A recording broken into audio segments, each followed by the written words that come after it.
Incoming British Prime Minister Rishi Sunak pledged to serve the country with integrity and humility, adding he would work, quote, day in and day out to deliver for the British people.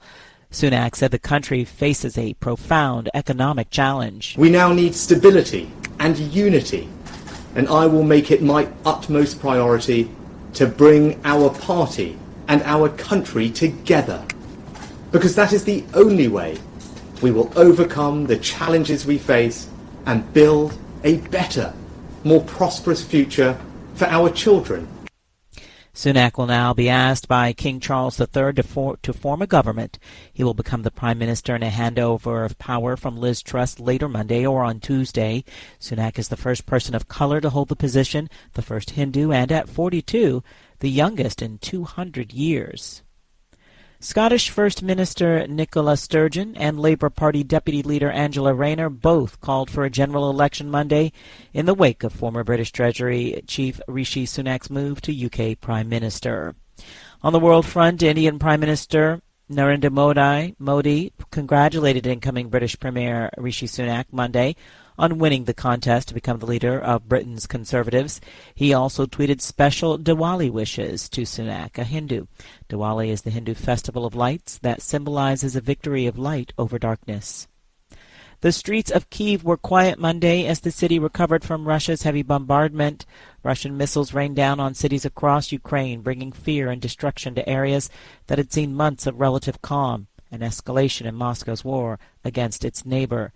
Russian President Vladimir Putin said the attacks were in retaliation for a blast that damaged a showpiece bridge linking Russia to Crimea.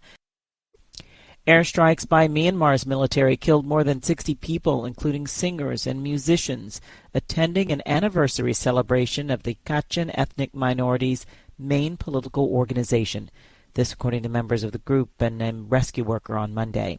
The reported attack comes 3 days before Southeast Asian foreign ministers are to hold a special meeting in Indonesia to discuss widening violence in Myanmar. The number of casualties at Sunday night's celebration appeared to be the most in a single air attack since the military seized power February of last year from the elected government of Aung San Suu Kyi. Prime Minister Yair Lapid said Monday that Israel would sign an historic agreement with Lebanon to demarcate the maritime border between the countries. That's 3 days from now. Israel and Lebanon, who are technically at war, agreed to terms earlier this month on the U.S. brokered deal that appears set to unlock production at Mediterranean gas fields. An Israeli court on Sunday cleared the way for its signing after rejecting petitions demanding the approval of Parliament. Lapid said he intended on bringing the deal to the cabinet on Thursday for a vote. Jury selection has begun in the criminal tax case against former President Donald Trump's family business.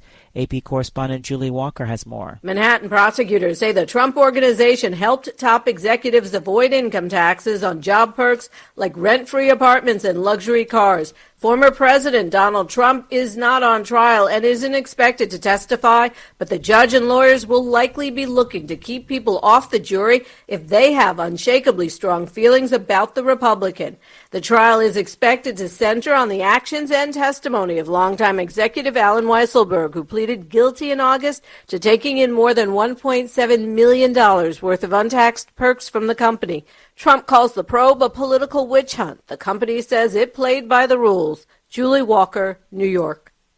The pandemic has taken a toll on learning for America's children.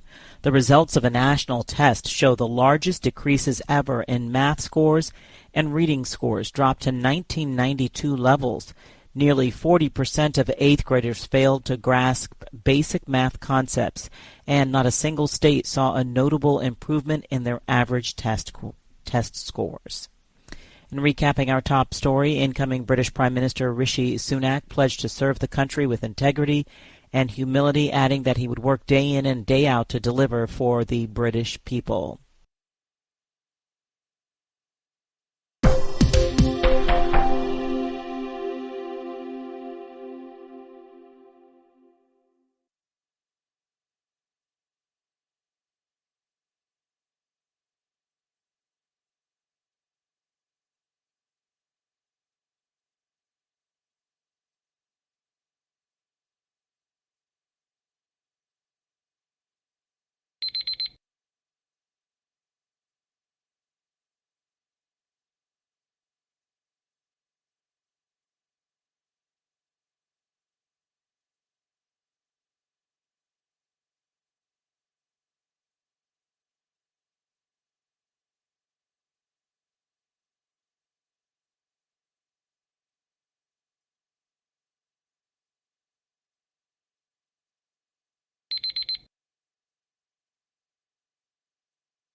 Hi, thank you for watching. I hope the videos are useful for you. Please subscribe to my channel using the button below.